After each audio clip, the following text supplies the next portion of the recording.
Welcome back to Sports Talk ATL. I am Chase Earl, joined by Alex Lord and Jake Gordon. So while nobody knows what is going on with Lamar Jackson, we do know another All-Pro is definitely going to be on the move, and his name is DeAndre Hopkins, who the Falcons have reportedly been linked to. Jake, Hopkins, I wouldn't really call him past his prime, but he is going to be 31 next year. The Falcons do have a need for a number 2 wide receiver. I know we just got Matt Collins, but he's not really a number 2 wide receiver. Does it make sense for the Falcons to target someone like him, given they're going to be running the ball as much as they are? Yeah, I want to get something straight that I've seen on here too. DeAndre Hopkins is not going to be Atlanta's number 2 wide receiver if they do trade for him. That man is the number 1. I know you were saying it just for semantics purposes, but I have seen that opinion floating around. Yeah. Not the case. But unfortunately, as fun as it would be, as much as I would like to do it, I just don't think it's a great idea. If the price tag is what the price tag is, which I've seen 2 second-round picks floated, Falcons just don't throw the ball enough for it. Unless they really change something this year, I just don't see the risk reward when you have so many holes still, even after a good free agency period. You still have a lot of holes to fill, and one of those is receiver. But I just don't think they'd use him enough. And you talk about having Kyle Pitts and Drake London. I would love to have DeAndre Hopkins. That's one of the best sporting cast of weapons, maybe in all of football, but I just don't think they're going to utilize him.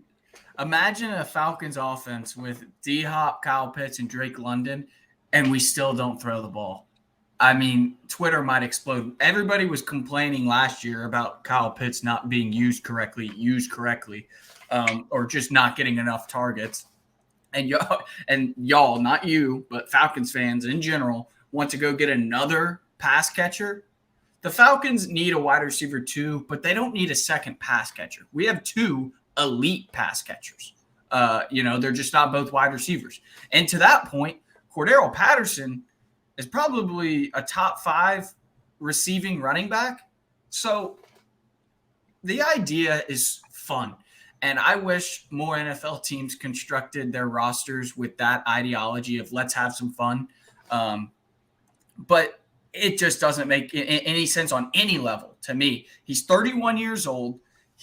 Though he's going to restructure his contract reportedly, he's going to want another deal after this. The Falcons aren't in the business of, handing draft picks away. They're trying to take in draft picks by trading their own players. So unless it's, a 7th round pick, that's the only thing we've seen them trade for is a 6th and 7th round pick. So I don't see it on any level. It doesn't make sense on any level, which is why it might happen because the Falcons have no idea what they're doing. Yeah, I do want to correct you, Jake. It was originally reported when Hopkins was made available that they wanted a 2nd round pick and then some. But it's now been reported by several people that it's going to be more like what Brandon Cooks received or what the Texans received for Brandon Cooks, which was a 5th and a 6th. So as far as that's compensation, much more palatable. Yeah, as far as compensation goes, I think that's a non-issue. Now, to your point, do they throw the ball enough? Do they want to spend the cap space? It doesn't really make sense for their timeline. I think the answer to all of those is no.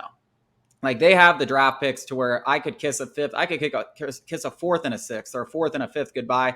No problem. But even with the contract restructure, he is going to want an extension. And we just got out from under the Julio Jones deal. And I'm not saying Hopkins is going to age like Julio Jones. He hasn't gotten injured nearly enough to believe that. But there is the possibility his next contract is a very bad one that you're getting out from under in a couple years. So that's where it doesn't make sense because especially if you're going into this season with Desmond Ridder as your quarterback. Now, if you're going in with Lamar Jackson, hey. But if you're going in with Desmond Ridder and you're going to run the ball and only throw the ball 15, 20 times a game and try to play smash mouth football, it doesn't make any sense. Now, like you said, Alex, as far as fun goes, the fun meter of this team would be off the charts. And talking about Lamar Jackson, talking about DeAndre Hopkins, I'm just looking to have a little bit of fun because the Falcons on Sundays haven't been fun in 5 years. Ever since they lost the Super Bowl, it's been a pain to watch every Sunday. So I'm just looking for things that get me excited, and this would definitely get me excited. The issue is I don't think it makes a lot of sense in terms of timeline and cap and stuff like that. I'd rather win 7 games and have fun than win 8 games and, do it in a boring way. Well, you talk about accelerating that timeline because Hopkins has 2 years left on his deal this year and next. And if you think you're winning a Super Bowl within the next 2 years, then yeah, I guess it makes sense. But now if you bring in Lamar Jackson, now we're talking a really different story. And you talk about giving up compensation. I mean, if it ends up being even a fourth and a fifth, and then 2 future first-round picks, not including this year, I don't know how you don't put that together if you have the means.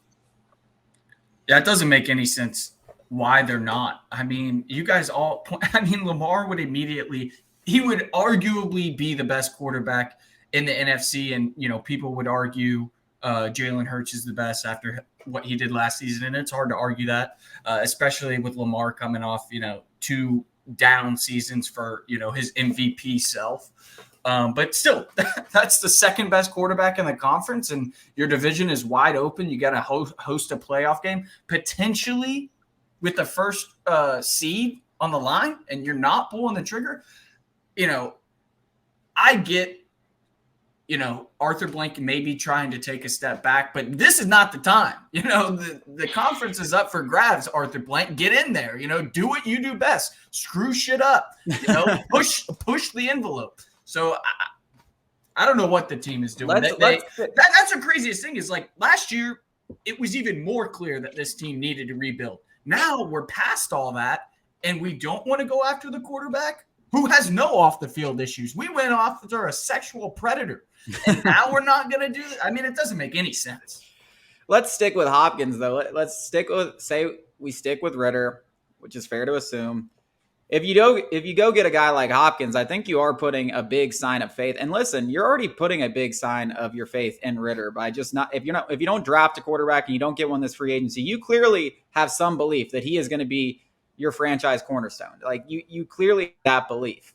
So if you go get a guy that's the belief in the building. Taylor Heineke said that in his opening interview. He was like, I'm here to back up Desmond Ritter. So if you think he's going to be the guy, you might as well get him as much as you possibly can. That's the other argument. Like, you might as well go out there and try to throw the ball with him. Obviously, everything's going to bleed off the run. But try to throw the ball 20 to 25, 20 to 30 times a game. Get him as many weapons as possible. See what he can do. I mean, I don't think Hopkins is near the end of his career by any means. Like he showed he only played 9 games last year. He had 800 receiving yards. Like, that's like a 1,500 yard receiver still. Like, he's still a top 5 receiver in the game. You go give that to a guy like Ritter, and if you either just say, hey, you're either the guy or you're not. We got you everything you could possibly want. You got a good offensive line. You got a good running backs. You got all the weapons in the world. If you can't succeed here, then you're not the guy. And at that point, you go into next offseason, you say, let's find the guy because we got all the pieces around him. Yeah, to that point, D-Hop's the type of receiver to age very well. Julio Jones was a specimen. He could run by anybody and stop on a dime. D-Hop's never been that kind of guy.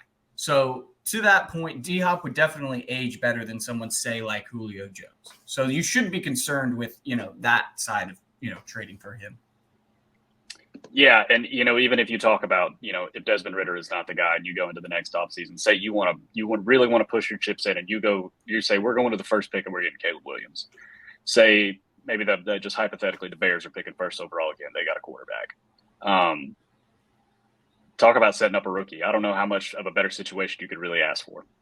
Yeah, or rookie or any guy. Listen, the quarterback carousel happens every offseason. I mean, we see it every offseason. You don't think, hell, Lamar Jackson could be available next offseason. Like, we have no idea. So I think it's fair to assume it's not going to just be one, future Hall of Fame quarterback, but you're going to have a situation where you can go out there and you don't have to be like, oh, we're the Falcons, we're the worst roster in the league. And you go out there and, hey, we got some weapons over here. Like, you play in a nice place like Mercedes-Benz, well run. You have some selling points to get a guy here, whether it's through the draft, like you said, Jake, or a free agent, because there's going to be plenty available. There is every year. And I don't think next year is going to be any different. There will always be a disgruntled quarterback, that's going to become available. It's just like the NBA. Superstars become disgruntled, and the NFL is, following suit with their quarterbacks. Happens every offseason. We've seen big ticket quarterbacks become available, for the past 5 off seasons in a row? Every single year. If the Jets can go out there and get Aaron Rodgers with their roster, we can go out and get someone if you put the right pieces around them. Because the Jets have been the laughingstock of the league for 2 decades now. Yeah, I don't think it's ridiculous to say, and even if it's not Caleb Williams, there's still guys, Drake May, We always Drake May's quarterbacks. generational. Yeah. Yeah, we see them all crop up all the time.